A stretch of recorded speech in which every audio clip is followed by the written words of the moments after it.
My name is Todd Lambert. I'm the superintendent of the Warwick County School Corporation in very southern part of Indiana, down near Evansville. This is my third year as a superintendent and my first MAS conference. Lead on your feet.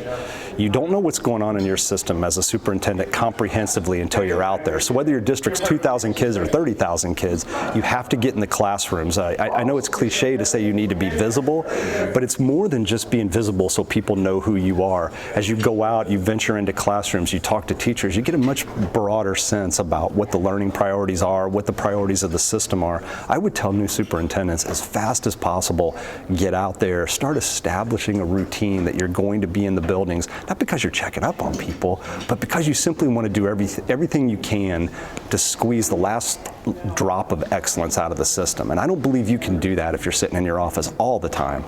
Of course, there's times you got to tend to business, and I think some superintendents, when they come in, they may have done a job like a curriculum director or an assistant superintendent where they've not had some of the experiences with the public. Other people who maybe aren't part of the educational system but are part of the fabric of your community that count on that relationship, so you still have to maintain that. But I would tell any new superintendent, my first advice would be get out of your chair, get out of your office, go out and talk to people, go out and visit. Key audiences. It's never been more important. I think that through the pandemic, depending on how you leaned politically, you maybe had some feelings about how your school handled issues. It's just the reality of it. It may depend on where you are in the country. It may depend on your community. I think trust is doing what you say you're going to do. Trust comes through communication that's ongoing. It also comes from admitting when you didn't do something right.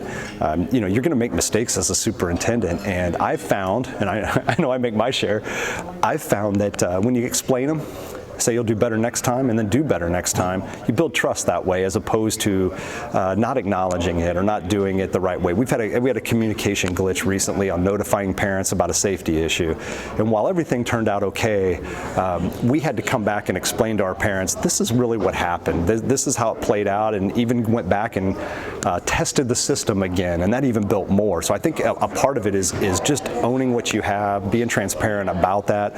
I also think the community expects the superintendent to be a warrior for children. They want a good business person, I'm sure, and they want the tax rate to stay where it is. But at the end of the day, that's not going to be your legacy. Your legacy is going to be on how you brought the best out in the system and the best out of the kids. Go directly to the source. I think you also have to be self-reflective. Maybe there's a reason you gave a signal to that person to feel, or that constituency group, that they couldn't trust you. If that's the case, do your homework, investigate. Don't let it get out of hand. If you feel that momentum is going in a certain way that you don't like, stop. Consult with your school board. Talk to different people. Have coffee. Invite people in. Respond to emails. I think the more you do that, it's harder to dislike you and harder to distrust you.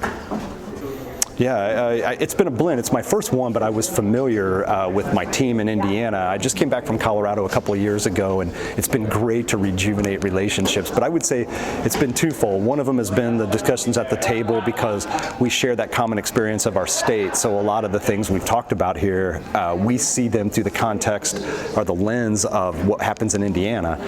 So those have been very powerful, but also with other superintendents, just to hear their experiences. We get to do a lot of things here, and it can be as much as you want to make it.